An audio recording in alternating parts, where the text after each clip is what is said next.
Baka na mga kabisakol. Ako po ang inyong bisdak, no? Ang Bisayang dako commentator.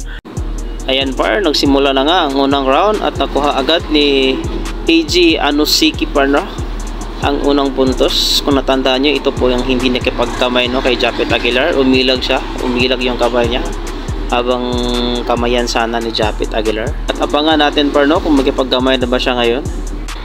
At syempre par, hindi din nagpadaig ang ating idol din na si Japet Aguilar. Bumawi din, gumandi din ng isang puntos para po kay AG Anusiki. At dito par, Justin Brownlee seconds na lang na i-shoot Pantera last quarter, no? Last minute po sa first quarter. Ayun po, na-shot pa talaga niya. Ang laking na itulong talaga ni Justin Brownlee par. At dito par, ang ganda po ng spin move ni AJ Abarintos. Ito po yung pamangkin ni Johnny Abarintos, no? Kung yung naalala, ang ganda talaga ng spin move. At dito naman par, ang ganda ng fadeaway jump shot ng ating idol na si Justin Brownlee. At may tres pang kasama, ang lupit. At dito par, third quarter, 7 minutes na. Anusiki ulit, ang lupit talaga. Talagang naiingay din sa larong ito par. Grabe.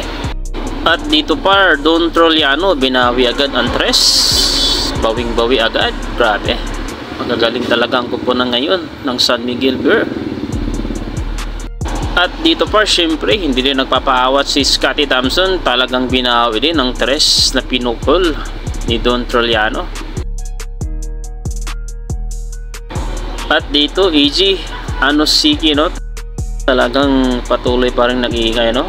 Pumukol pa rin ang tres. At ayan, dito na po magtatapos ang kanilang laro par, no? 121 to 131. Ayan po, congrats po sa Team San Miguel.